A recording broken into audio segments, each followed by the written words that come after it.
G'day everyone, welcome to Shooting the Breeze with Lady Liberty. I am Lady Liberty Australia, or Kate Fantanell, and yes, it's been another big week, especially in Western Australia, a lot going on there, and I do have a very special guest who agreed to join me tonight on the show. I will bring him into the chat shortly, but first, just a recap. I know a lot of you are watching because of the legal action battle that I have started in my home state of Western Australia against the gun laws and the regulations. I did have very important meetings and phone calls this week with my lawyers and the King's Counsel, who gave me some advice in preparation for the next steps. So a lot of you would have hopefully seen the video I put out on Thursday. It was a bit of a hostage video. I'm at the point now where I have to be very careful with what I say. The lawyers are involved and they've been very clear with me about what I can and cannot say. I don't like it. I am a journalist. I like being honest with the people, but I am in a position now. I wear quite a few hats as a journalist, as an advocate for the firearm owning community across Australia, and as someone who has launched legal action, along with all the political stuff I do as well. So I have to juggle quite a few things, and I have to be very, very, very careful because we have entered legal territory. My lawyers, my King's Counsel has written a very important urgent letter to the police commissioner, which I referred to in my video and my post. So that has gone straight to him. It's an urgent letter.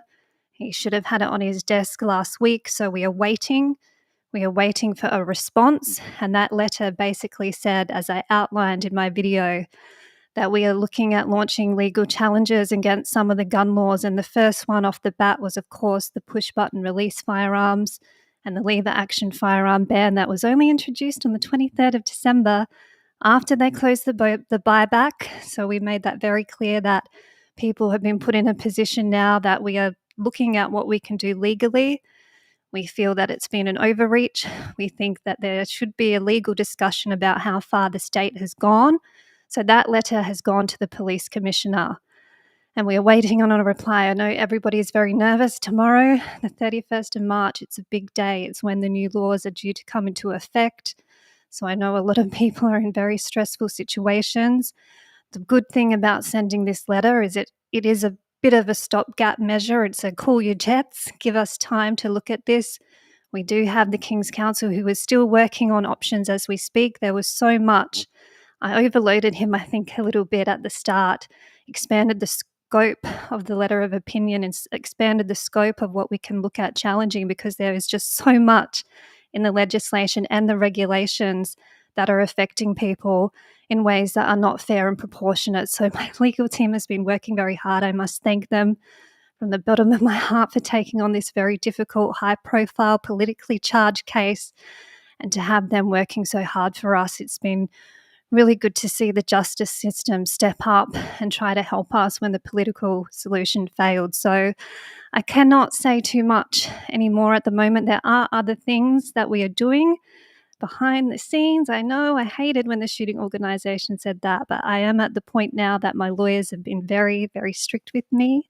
So I can't say or do anything that will jeopardise our case. So tonight, I thought it would be a good opportunity to talk to someone else who's been affected by the gun laws that we haven't heard too much of. I saw him in the ABC paper, on the newspaper, on the internet, and he reached out to me and just told me what he's been going through as a business owner, as someone who provides that vital, vital service in a regional community. So without further ado, and please, before I go any further, I'm so bad at this, please put your comments in the chat. Please ask any questions. I will get to them as we go along. I do have YouTube now, has been very nice to me, so you can send super chats, which means I have to read them. Grr. So you can do that if you like, and please like, share, subscribe so we can get the word of what's happening in Western Australia out. So I'm not going to boomer it like I did with Jack Harmony. I've been practicing.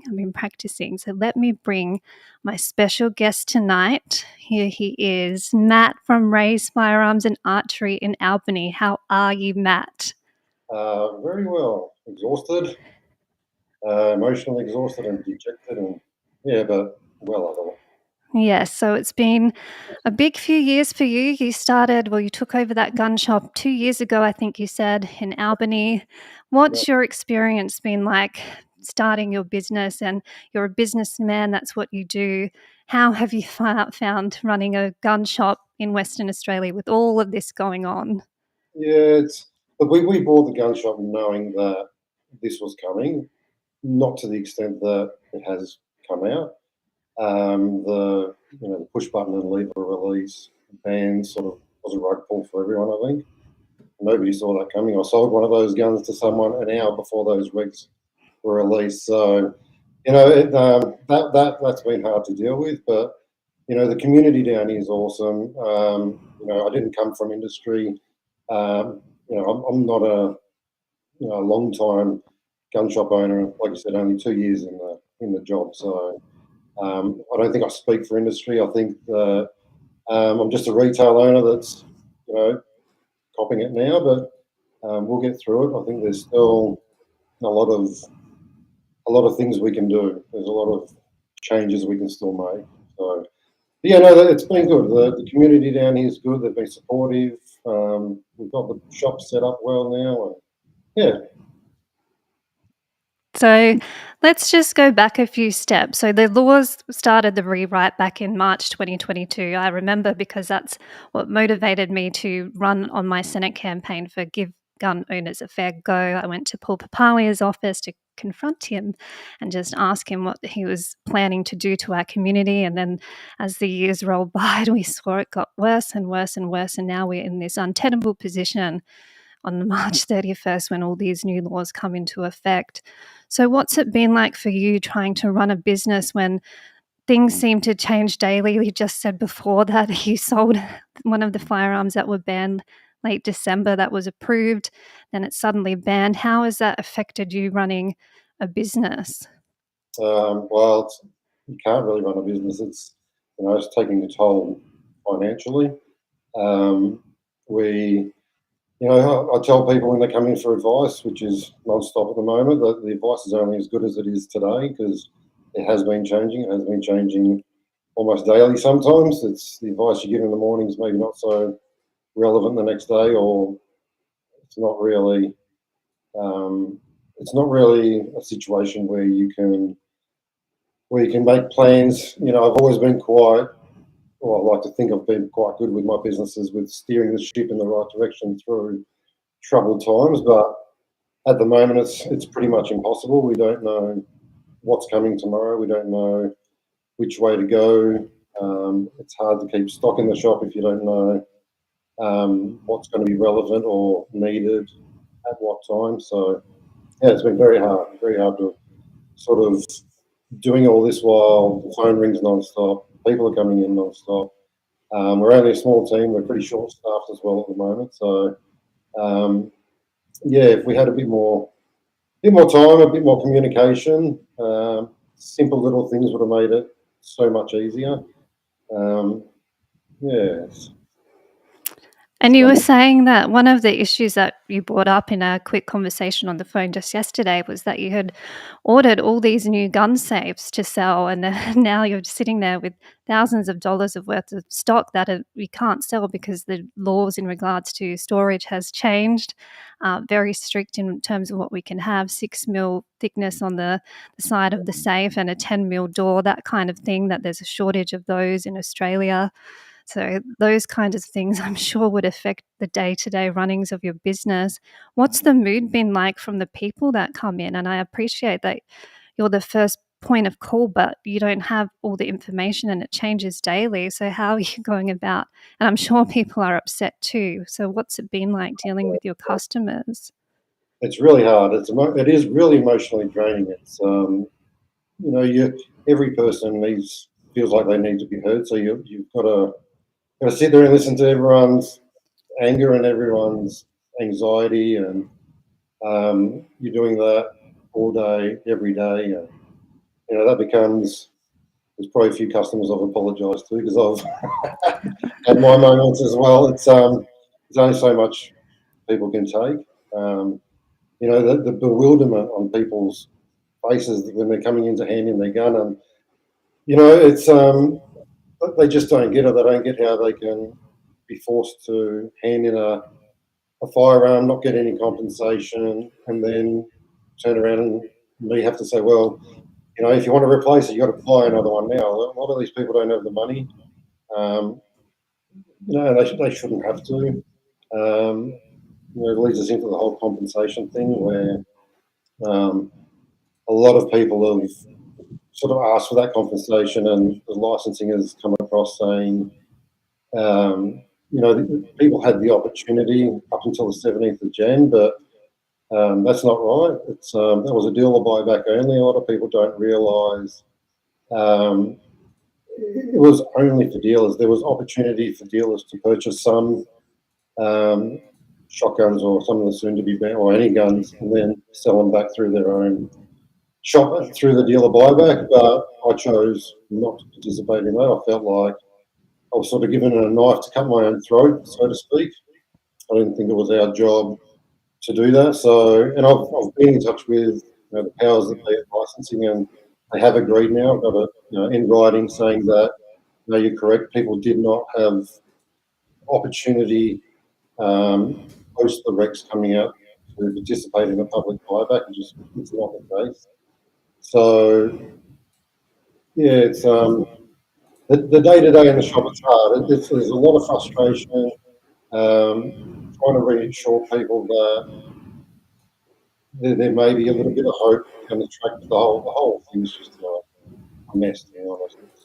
It's really hard. It's really hard at the moment. And what's it been like communicating with Waypol? I know there was a meeting last week that you mentioned, and it was held in Perth, and you're from Albany, so you couldn't get up there. You would have to close your shop early, and they just did not cater for regional gun shops. So what's your communication been like with Waypol for this whole entire period? Oh, look, it's hard to. There's a lot of good people in licensing. I think that do try. They make allowances when you ask, and you ask the right questions the right way. But the general communication sort of, I guess, hasn't really been there at all. It's like the info night they had on Wednesday night. I think it was 5 o'clock. Like I said, I'm short staffed. I'm pretty much there on my own with one other person at the moment who's brand new. So I can't leave the shop. I did send 3 or 4 emails requesting that, can we do a Teams meeting or even just, the PowerPoint presentation afterwards. I didn't get any replies, so I sort of went up the chain with that, and in the end was told, no, there won't be anything. So I don't know what happened on that night, so we're in the dark a little bit there.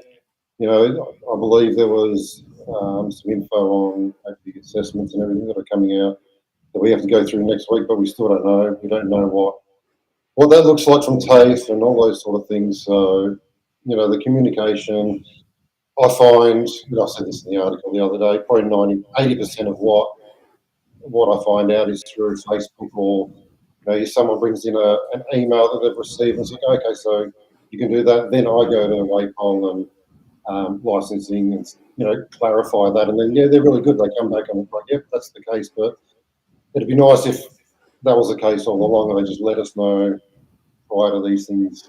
They don't even come out. It's like everyone has to ask a million questions to try and figure out what we can and can't do. And then we get it clarified, and then we can sort of put it on our own Facebook page. And like the shotgun swaps and the banned firearm swaps, I think it was only a week and a half ago that we found out. And I only saw it through someone posting it on Facebook. So, then we go to Waypol, clarify that, and then we can sort of run with that. But the cutoff being the 31st, it's not enough time. I've written again the powers that be that I'm hoping we can get a little bit of an extension on that. There's a lot of people that, there's a lot of older people. We have a lot of pensioners in Shrew, a lot of people that want to save up to replace their rifle. I'm not too sure why the 31st is a hard and fast rule. But sure, I can understand that they've got their date at the 31st, all the banned guns to be handed in, but surely we could have a bit more time for these guys to buy another firearm and just replace it. They've shown their genuine need. So, and look, I might be missing something there. Like I said, I'm only 2 years in, so. But yeah, the general communication is a matter of finding out what you can and then getting clarified. We've got no point of, well, I don't have, we've never been given a point of contact. We've never been given a phone number we can call.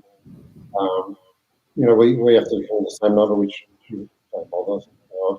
I haven't got time when there's too many people in the shop on the phone when you're not stopped. So yeah, it's hard. That side of it's hard. Then you do get the advice, and sometimes it's changed 2 days later, so you go back to that same person, and then the advice changes again. Mm.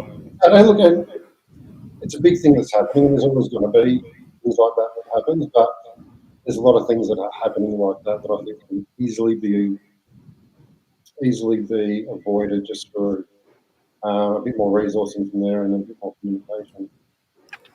Yeah, this has been the surprising thing that I've heard from a lot of people is if firearms is such a high profile public safety sensitive topic and they've rolled out these new laws, why hasn't the communication been timely, clear, consistent? You just mentioned there was an opportunity for people to swap their guns without paying the transfer or application fee.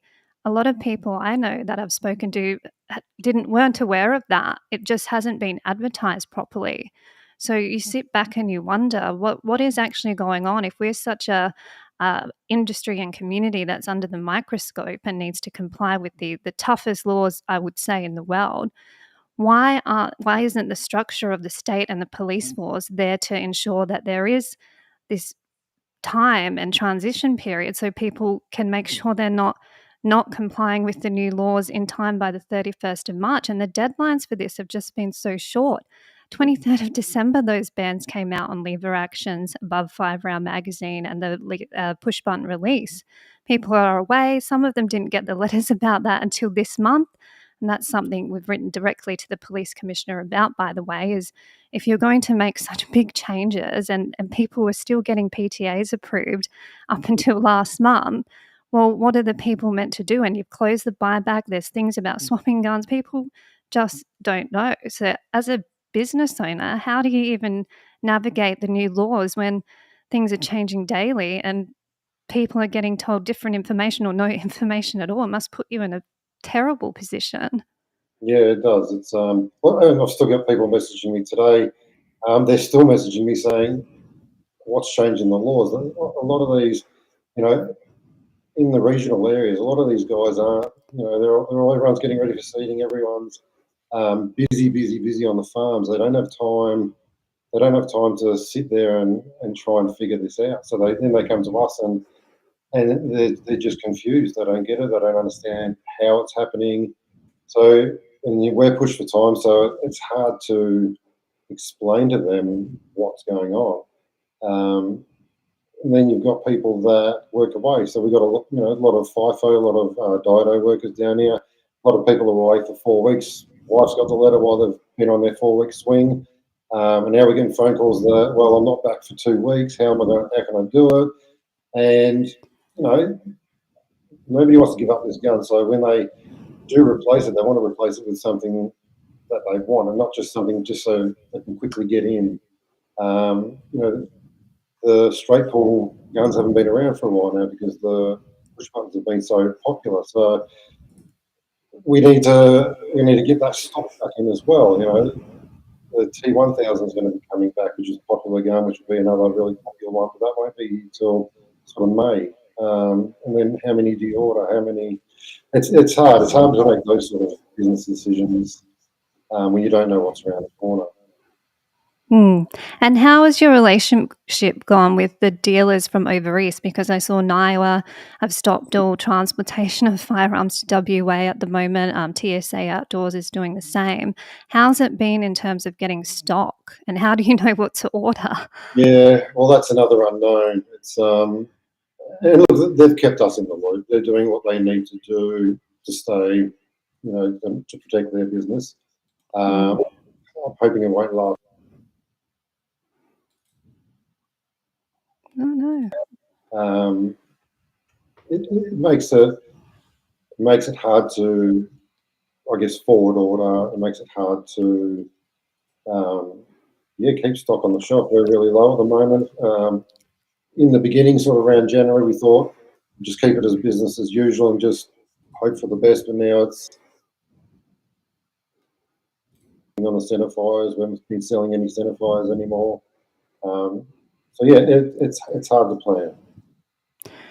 And as I understand, I read through the Act and the regulations. I've had nightmares about it since, like a lot of people. In the new laws, there's new requirements on businesses, especially in relation to reporting. So I remember you mentioned on the phone that you have 7 days to provide a report to WAPOL about the number of firearms that you've sold, and that has to include the serial number, the name of the person, all of these extra information. You have to show that they've done the practical assessment, which I still haven't seen anything about what that looks like. And then there's, of course, a new health check form too. So how are you going to, as a small business, like you said, it's yourself and one other staff at the moment, and you're providing essential service to our farmers in that beautiful part of our state. How is that going to affect your day-to-day operations? And do you think you'll be able to comply? Yeah, I'm just trying to do an echo thing here. Thank you. I don't know if that's it. This is the other thing that's really hard at the moment. Making sure that we comply. I think one of the things that has sort of been missed or not thought about is, we're a small shop. We would have had, well, on my return so far, well over 200 guns through the shop, this month. Trying to juggle that so that, you're still staying compliant. We've got storage elsewhere now that we have to pay for. Like I said, there's all these things coming up that we don't know. I don't know how I've got people booked in for Tuesday next week to come in and do their assessment. So I've told them they're going to be the guinea pig. They've just got to be patient. We'll muddle through it together. But I still don't even know what that looks like. I don't know if maybe it was at the info night. But we do what we can. We just get through it as it comes up. So yeah, it'll be an interesting week ahead next week, I think. I know everyone. Oh, I can hear myself. Oh, was that me? Let me see. Yes. I'll just mute you while I talk. I don't know what's going on. I'm boomering it again. Yes, so next week is when the new laws come into effect, the 31st of March. We have put out that letter to the police commissioner just saying we're looking at legal action challenges. We're looking at how we can challenge this. So cool your jets, basically. Hopefully I'll have a returned letter, you would hope. I know that the communication from the politicians hasn't been the best at this time. Mr. Liberty is just doing some audio for me. That's all right. I'll just keep talking. There was another thing that I was going to ask you, Matt. So yeah, I was looking at the Act and regulations, and specifically in relation to gun shops, and there are fines in there of up to $50,000 if you make a mistake on a form, something like that. Now, one would hope that you wouldn't get shut down for the wrong serial number data entry. That's quite a human-intensive job. You need to concentrate. Mistakes are made. We are all human. So with those kinds of fines hanging over your head, does that keep you up at night? Is that something that has added to your stress with all of this? Yeah, 100%. Obviously been talking a lot to the wife about how this looks in the next year, and we've got some new staff coming on board, and we're going to try and push forward. But I did say the one thing that will probably shut the doors on the shop is if they start really implementing these fines that are sitting there, because if you saw out the data sheet that we have to fill in on each firearm, is probably, I don't know, I haven't counted, it'd be 20 or 30 data entry points on each firearm, and it's easy to get one letter wrong or to get a serial number wrong. It's every gun shop. So we've got a lot of back and forth with licensing, questioning things, which they're really good with to deal with.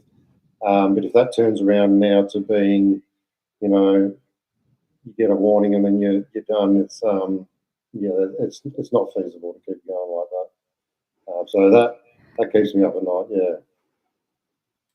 And what would that look like for your community? I mean, you provide a lot of support to the farmers there. There are some gun clubs down there in Albany. I've got a few people who shoot out that way who message me about that. What would it look like for your regional community if there was no local gun shop? Yeah, it's we're the only retail shop in this. I guess the Great Southern. There's a lot of other little shops, but yeah, if Rays goes, there's no way to freight. There's no way to because a lot of people can't get accounts, so we supply to a lot of the smaller shops as well, or the ones that might sell a little bit of ammo on the side as an add-on to their business. Yeah, well, that's the closest person I think to us really. A storefront would be Steel over in Origin. It's 400 odd kilometres away, so it's yeah, I don't know. I don't know what it'll look like, and people come in all this time. I'm lucky we've got such a supportive community. They know they say it all the time. We've got to keep you here. We've got to keep you here. So we're doing everything we can. It's yeah, we'll get there. We've got a good. There's a big professional contract shooting community as well. There's a big farming community. So a lot of people come in and say, "Oh, you're going to be all right." So we'll be all right, even if it goes down a bit. We'll be there. It's just how that looks. How this shop looks in a year's time. We don't know. Do we move it into another business or I don't know. We're trying to think out of the box a lot at the moment on how we move forward with this. I was going to ask you as well, what is the biggest issue that you've heard from your customers? What issue from the new laws is affecting them the most? Is it the gun limits? Is it the lever action push button ban? Is it the storage requirements? Is it all of it? What is the number one issues that you are hearing from the people about how these new laws are affecting them, and especially farmers? I mean, they can only have 5 people shoot on their property now, so they can't have the firearms that they need to humanely and ethically cull some of these animals. So what's the mood like, and what are the biggest issues that your customers are telling you that they have with the new laws? Yeah, the gun limits is a big one. We've got, as I'm sure every region does, we've got customers that have had 20 to 30 guns on their licenses, trying to get that. And these guys are generational farmers. They've got guns on their licenses that their great grandfathers have shot with, and there's a lot of emotion around that. And then you've got the people that have really invested in the hobby. We had to send a gun out over east just on Saturday. It was worth $14,000. He's put a lot of time and effort in this gun, but all of his guns are like that, so he had to choose. It's so the limits are, and I guess the way that the limits are brought in, nothing's grandfathered, so or any opportunity to reduce it in a more constructive way. Safes is a massive one. People, they're not. They're not financially like someone who might have one pistol now has the safes start at like $2,000 to $3,000 for the level 2s, and if they got a couple of rifles with that, then we're talking $3,000 to $4,000. A lot of people don't have that sort of money just lying around now, especially if their licenses are coming up in the next few months for renewal. They have to have it all done by then. So yeah, it's hard. Property, the property size has always been a point of conjecture. It's it's a big argument we could sit here all night and talk about. 1,000 acres for a 2D3, but you could be standing on the boundary next to a highway and shoot it. It doesn't make a lot of sense for a lot of people. You can safely use these rifles in a lot smaller properties, in a lot different situations. A lot of people who have small properties in there to put down cattle. So that's been a really big one. We haven't sold any centerfires now for weeks. It's that's going to be a big one for us as a business. We've got a lot of stock there as well. But yeah, the safes, the property letters, it's everyone's confused how it works. So I don't hear myself echoing now. Yeah, I think you're good. That's all right. Yeah, so it's everything really. I'll just go through. Yeah, that's the thing. I've encouraged people to contact me about their situation because I'm gathering evidence. I'm feeding things through to the legal team who are there and reading it and just adding it to the list of the things my King's Counsel is looking at as we look at where and how we can challenge the laws. So that's one thing that, and I can empathize with the position you've been put in, is hearing some of these stories from people who've got their dad's gun or the collection of guns and they just want to keep them, and now they're being forced to choose what to keep, and then the market's tanked, so they're not going to get any monetary value that they need to buy a new gun. And some of the situations from the young men that I've heard from who've been excitedly went out and bought a push button firearm and then it's only been banned and they're not getting compensation, so they can't afford to buy a new gun, so they're trying to help their dad on the farm and they've just lost their tool of the trade. So some of the emails it has, and someone commented saying, Anita said she hasn't stopped crying. It's just been, I don't think people understand. I know a lot of people don't understand our culture, our community, and firearms can be a bit scary thanks to what the media portray us and how the politicians treat us. But it really is such a tight knit, great community. One of my favorite things is to go out shooting with my dad. He taught me everything I know. Hunting, it's part of my culture. And just trying to explain to people, like, you might not understand it, you might not like it, but we're one of the safest recreations in the country. And we have to be. We have to be super safe. And we take it very seriously. So I'm worried about, especially in regional areas like Albany, where you are, how it will change the culture of our societies down there. And if we can't pass on the skills of hunting and using the right tools for the job to our children, it will completely change the landscape of WA. Is that something that, I know this is a bit philosophical, but is that something that you've thought about or pondered, or do you have any thoughts about that? Yeah, I just can't fathom what this looks like in a year's time if it goes through, or it is going through, but if it continues to go through as it's written, it's just like, yeah, I don't get it. It's there's a lot of clubs shutting down as well. They're under real scrutiny at the moment. We've got a lot of guys. They come in the shop every day. It's a real, the shops. It's not like I was saying to one of the girls that came in the other day. Um, I was giving her a bit of a wind up, and what other store do you go into where you walk in, you get given shit when you walk in because you know everyone that well, and you've built that relationship, and so is that shooting community. It's there's going to be a lot of people that are going to be left just their whole lives revolve around this. It's they're going to be left really bewildered. Um, yeah, I don't know. It's a real hard one. I cannot fathom how this looks in a year's time. It's yeah, and obviously we're racking our brains about that because we have to, like I was saying earlier, we need to be able to shift our business. Do we go back to the archery side of things? It's really hard. It's hard. I hope that we find those loopholes and the things that allow us to keep that community, keep the people out there that need this sport, that it's their outlet. It's their sense of community. It's so much more than what people who don't shoot realise. But it's any hobby, it's any group. It doesn't matter if you're part of a footy team or that you are part of a team. You're part of something that's not everyone does.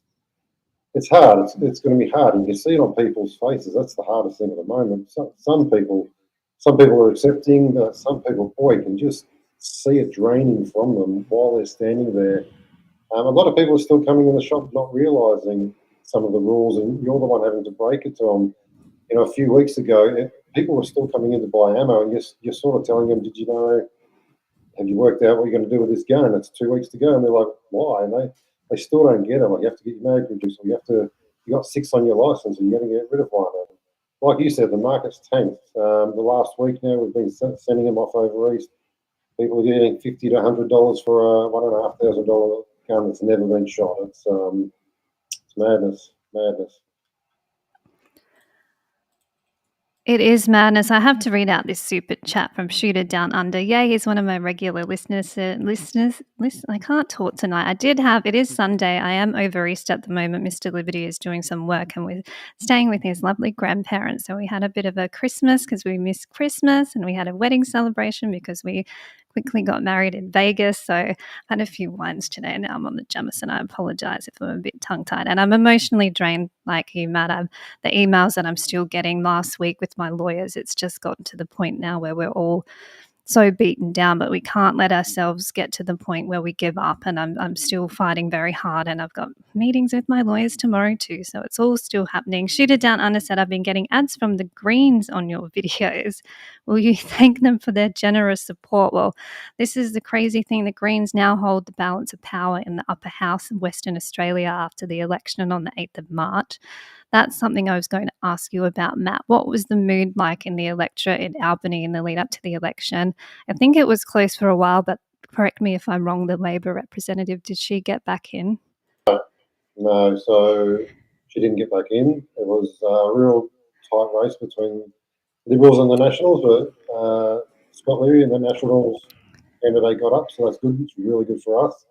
I know he's going to do well for us in this region, so very happy with the result there. So yeah, feeling good about that. We'll see how that pans out when everyone goes back to work, and yeah, everyone puts their money where their mouth is. Yes, so there is. I know the Nationals are going to move a motion of disallowance for the new laws. Dr. Brian Walker from the Legalised Cannabis Party, when I interviewed him before the election, said he was going to do the same thing. I think the Liberals are also on board with that, but they just don't have the numbers. And this is the problem with putting all your eggs into one basket with hoping for a political solution when a lot of people aren't affected by this or not interested or think guns are bad, so voted for Labor to keep it the same. My concern, and that's something, the whole reason, probably the sole reason I started the legal action challenge is because I want a ruling on whether the state can confiscate private property without compensating you. And I want to put that before a judge. And that's something we're looking out at with my lawyers at the moment. How can we go about this? And it's been made so much more difficult because of the timing, especially with tomorrow being the deadline day for handing in firearms that were banned in December. I mean, this is like a dystopian horror story. You can't make it up. So there is stuff still going on that we're looking at. Please keep your emails coming, ladyliberty.walegal@gmail.com. I'm a little bit behind. Sorry, I got through some this afternoon. But please keep your stories and evidence. Evidence, that's something my lawyers have drilled into me, is if you're writing to me about a particular issue, if you're a farmer and you can't do what you need to do on your properties, please start documenting that. Trail cameras, show us the damage and loss that you are going to have and suffer because of the law. So please keep doing that. I know the laws come into effect tomorrow. This is why we have to prepare for the next stage of the battle. It's a long fight. I wish it was a quick fix.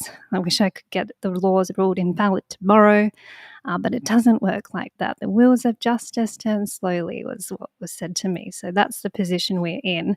I will go through some of the comments because we've had a lot of people watching. Let's have a look.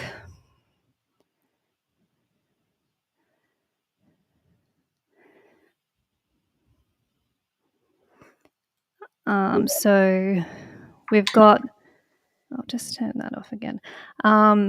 Face Eater says, I live on a small 25-acre property pretty much off grid, and yet that might not be enough of land to have my 22 and 12 gauge. Matt, is that something you're hearing from farmers? Are they worried about not having the right tools on their farm anymore? Yeah, 100%. And this is the other hard and fast thing. We all hear the sort of the caliber, the property acreage requirements, and all of us in the shops have got this, focused guide. But then when you actually talk to licensing, and I've had this conversation with a few other decision makers, that sort of that they're of the opinion that these are just guides, and that everyone will be, it'll be a case by case basis. And I hope that maybe that's something that will be the fact going forward. Yeah, it's and I think that's one of the reasons. This is one of the things that started this whole applying property letters. You've got cattle farmers down here with 4, 5, 6, 700 acres. They need 2 to 3, or even a bit of a larger caliber to put down sick and injured livestock. It's and to control vermin. The kangaroos do such damage on fences down here. So it's legal to shoot it on that property, but you need a 1,000-acre property letter to get the gun. So that's what started this whole thing. From my point of view, I don't know. It might have been different when it all originally came in, but so yeah, there's going to be a lot of farmers who, they're on 400, 500 acres, and they're coming in like, well, what do I do now? How do I control this stock? And I've been telling them the same thing as you as well. You need to write to the Race Whitbies. You need to write to Cook as well. Just write to everybody and just explain to them, because they don't know, they don't get it. They're not farmers. They're not from around here. So try and explain it to as many people as possible. It's that's all you can do at the moment. Yes, and thank you for reminding me. My lawyers are screaming at me. I can hear them. One of the things that they directed me to do that would be very helpful to us is we have a new police minister now. Reece Whitby was sworn in that ministerial position. Goodbye, good riddance to Paul Papalia. He's been terrible to deal with from all accounts. That's not just me saying that. That's the feedback across the board has been disingenuous consultation. So I wrote an open letter to Reece Whitby. It's on my Facebook. I put that up Friday. That has been sent and received by him. And I encourage every single one of you, everyone who's emailed me about the situation that you are in because of the new laws, he needs to know, because you can guarantee that he will not be getting the proper information from us. They are still saying in the media that they consulted widely and they're unapologetic about these new laws, when we're hearing that people are personally affected, emotionally affected, their farms are now being affected. The sporting shooters, we just can't live under this kind of rule. So we need to tell the stories to the new police minister, and who knows? Who knows? He might come around, he might say, well, I don't want to have these people angry at me. We need to come to a workable solution, because it's not right how the whole process went about. So please be respectful. I know everyone's very emotional. It took me a lot to write that polite email that I sent, but I treated him like he was a fresh face, that he would come into this looking at it with a different set of eyes. So we can only hope that the power of the people and the voice and our stories to him is evidence. He's a journalist by background, so look at the facts of the whole story before you keep going the way you're going. And that's why the letter to the police commissioner is important too, so that he's aware, he knows we're not happy, and we would like to come to the table with you properly on this. So please make sure you email him. You can Google his email address and get those emails in. Has that something you've done, Matt? Have you written to the new police minister as a business owner? So it's our only hope now, really, while we wait for the legal action. Yeah, I've put together an email which will be sent out tonight. So I'm just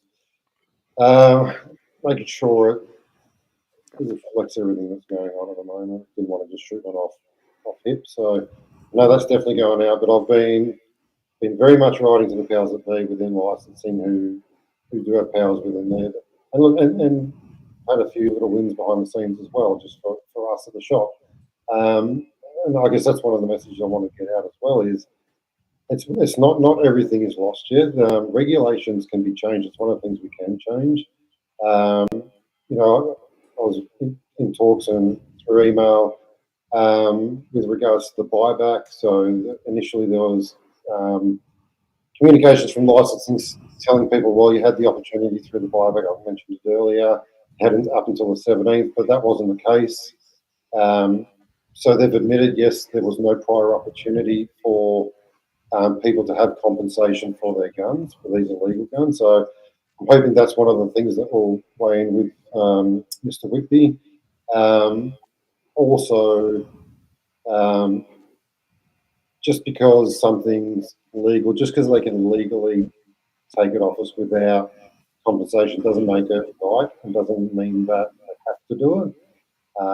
So I've been communicating a lot around that. I'm hoping that we do get somewhere with that. I think that's something that we've still got hope on, and I'm still hopeful that there'll be something coming down the track shortly. Yes, we can never give up hope, because then what do we have? We have nothing.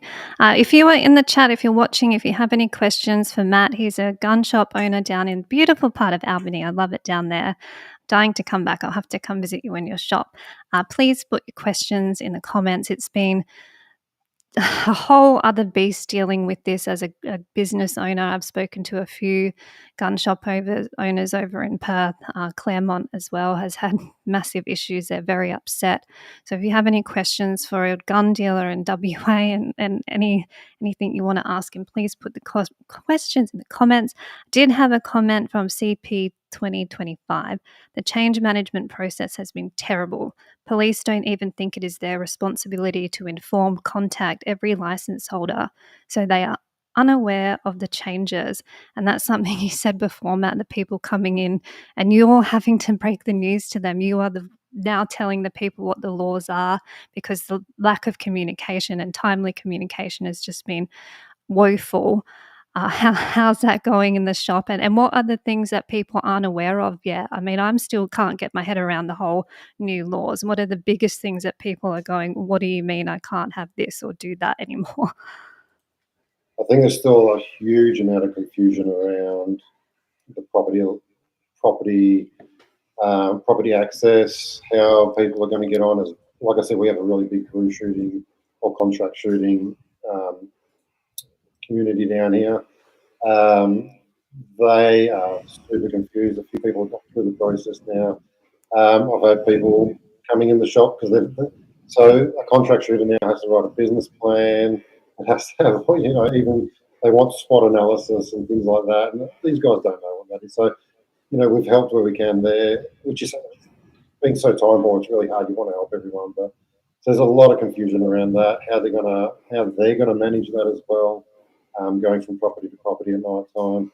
How farmers are going to manage this. A lot of these guys aren't tech savvy, so they've got no idea how this is going to look.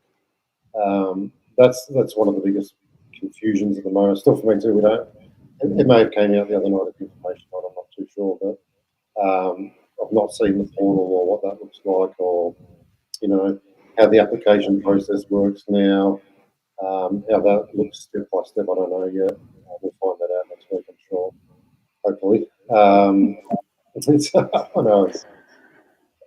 Look, I've still got messages this morning, people, and I thought it was a piss take. Someone saying, what are the law changes? I'm like, what do you mean? He goes, they still don't know. A lot of people this doesn't affect as well. There's a lot of people that they're farmers. They've got one or two guns. They don't follow. They're not on Facebook. They don't follow this stuff.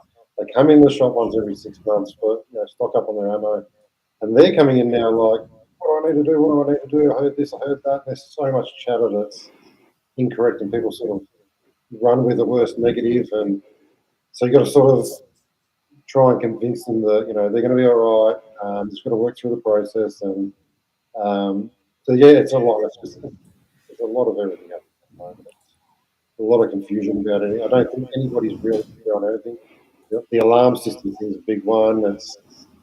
There's not really a lot of people down here that I think nobody's even approached me at the shop talking about all these, the alarms, the CCTV, how that looks, how do you install that, how do you do that on a remote location where there's no internet, there's no data, there's nothing. I don't know. I'm not tech savvy like that myself. So people are coming in and asking me about that, and I haven't even got that far yet. It's we're getting our heads around the safe requirements, making sure we got enough on order to fulfil those needs. So yeah, still just mass confusion. I did have a really good question here in the chat. Where did it go? Here it is. So somebody said, do gun shop owners have more freedoms to shoot more firearms? Does the firearm limit apply to them? Can they shoot the firearms they have for sale? Yes and no. So we still have personal licenses. so I've got a license, that I've got my own rifles that I shoot. But as a gun shop owner, we're allowed to take guns out for testing, for demonstration. So we're legally allowed to take them out. But it's not something I do with a new gun because essentially it's a used gun as soon as I take a new gun out. It is a lot easier for us. So, but it's not something where we just go grab a gun and go out shooting for the night. It's not quite that easy. Yeah. Mm. I do have a member chat who said, I think is IOU, we must find a Trump-like leader with the balls to drain our swamp and clean up the mess we're in to fight for our citizens, even though he's a bit narcissistic. Matt, you seem very well spoken. You seem like a statesman and you seem like you have principles, which is important in politics. Have you ever thought about running for office? No. No. No. And I think I was sort of talking to you about this yesterday. It's, this is the first time I've done this. It's I've always been passionate about certain things, but we're going through history here, I guess. And in 10 years' time, when I tell my kids about what happened, I've got a few of these soon-to-be banned guns rendered, so I'll have them up in the shop and things like that. So when I sit there and tell my kids about how these things happen, I don't want to. I want to be able to say that at least, I tried as well. I spoke out a bit, and it's we just if you can help other people get over the nerves or the hump to take a bit more of a proactive stance, or just help more people speak out. That's what I want. If nobody does it, nobody does it. Nothing changes. Nothing changes. We've got to. People just have to speak out a bit and just be not afraid. I'm speaking out. Not that I think I'm speaking out that much. It's just, I guess, informing people what's happening.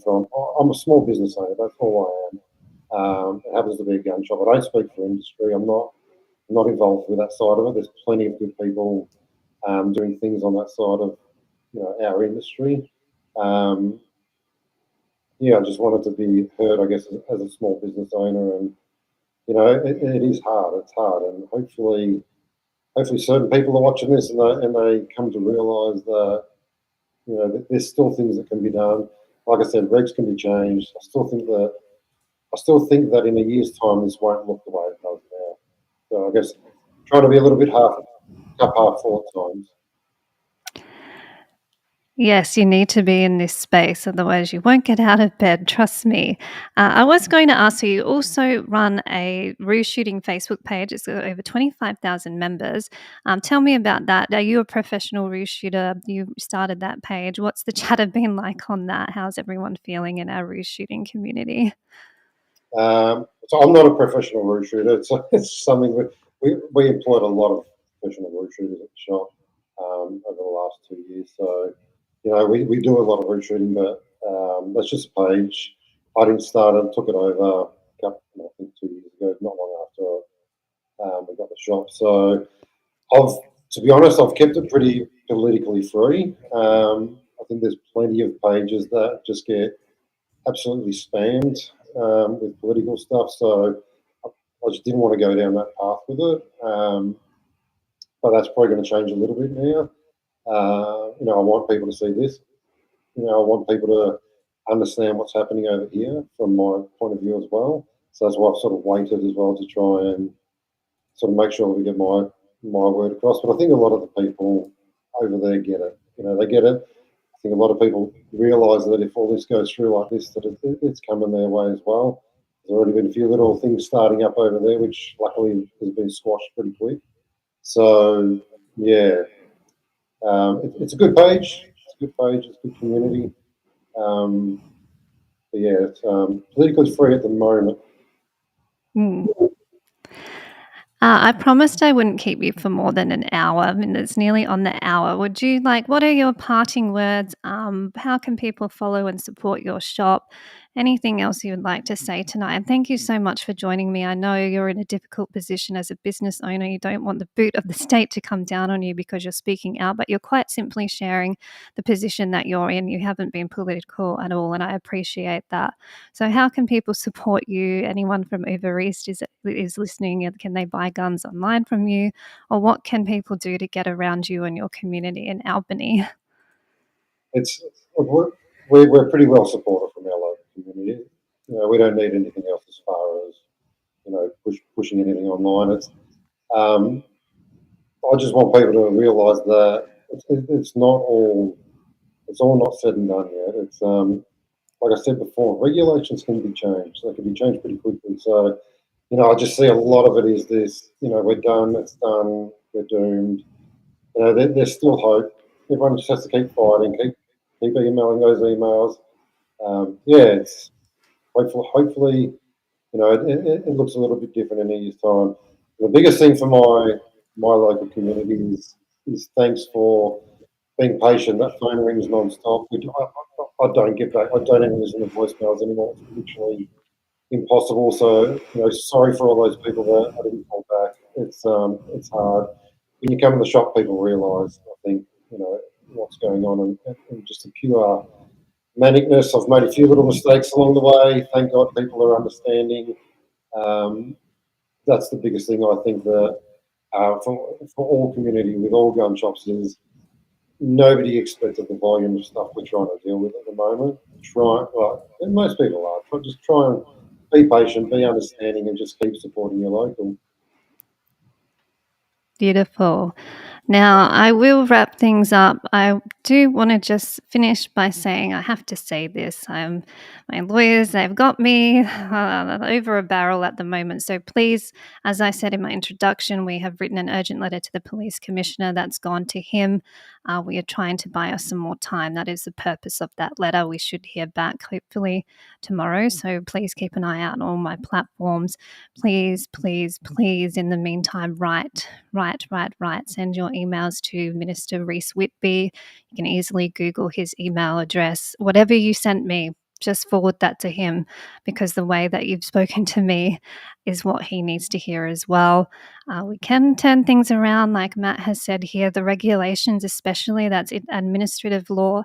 So that's something that can be challenged a lot easier than what's in the legislation. For those of you who are following this from the legal field, I know I've got a lot of lawyers watching now, so I'm trying to be very careful with what I say.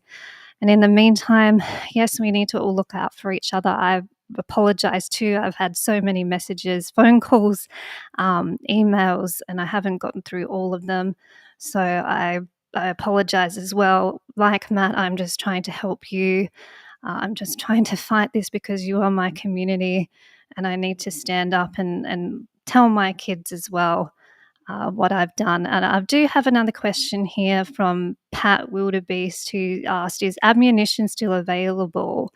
Load up on ammunition, people. There are new requirements about selling ammo. Matt, can you just provide an update on what that looks like from tomorrow?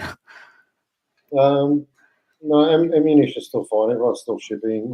TSA, I think, is the only one not at the moment, but I stand to be corrected. Something might have changed in the last few days. It's been a bit hectic, so I don't think there's any need to panic on that side of things. I haven't seen anything in particular about ammo limits, or certainly not from the shops. So, but I stand to be corrected. I don't know. It can change. It can change tomorrow. So, but I don't think we're in a situation where people are going to buy or stock up. We're pretty well stocked. Things are moving a little bit slower across the state, but we're all right. Good. That's some good news. Okay, I'll wrap up. I've held you for just over an hour. I apologize. Thank you for watching tonight. A bit of a shorter live stream because I can't say as much as I would like. I've got the lawyers on it. So I'm sorry that I wish I could tell you everything that's going on. There's a lot happening. So I just want you to know, not All hope is gone. That's one of my favorite Slipknot songs. So please bear with me. I will bring you information as soon as I can, as soon as I get a response. Hopefully, I get a response from the police commissioner from that was written with my KC's name on it. So I'm kind of swinging my thing around there, but we need to get them to realize that this is a big community that they've affected. Nobody, not one person is happy with the new laws. Even if you've managed to fly under the radar and you're not affected, that doesn't mean something won't come up in the next 4 years that will affect you. So we are sounding every alarm we can. We are working very hard for you. Matt here as well. It's just doing such a great job to support his local community. And that's what we're about. We're community focused people. And we just want you to be able to continue your recreation, run your farms, do your peaceful hobby, and not be treated like this by the state. So once again, Matt, I have to thank you so much. When I saw your story by ABC, I was so glad that there was someone rational, passionate, just standing up and saying, this is not right. We don't know what's going on. So I take my hat off to you. Thank you so much. Is there anything else you want to say before I wrap up for tonight? No, just keep doing what you're doing. It's yeah, we just all have to do our little bit. I appreciate you having me on. Thank you, Matt. And thank you, everybody. Please remember, like, subscribe, share this. I'm on YouTube now. So please, if you want to join my Lady Liberty Legionnaires, please get behind that. And I will bring you information next week. It's going to be another big week. I say that every week. But and please keep in mind, this is a long fight. It's a long road. We only got legal action off the ground the day after the election. So I'm sorry that took so long, but I couldn't have done it without the support of the people. So thank you to everyone who's still supporting me, who's still donating. Every bit helps. And the lawyers are sending me quotes that are giving me a bit of a heart attack, but we need to fight this every angle we can. So thank you for watching, and I will talk to you again soon.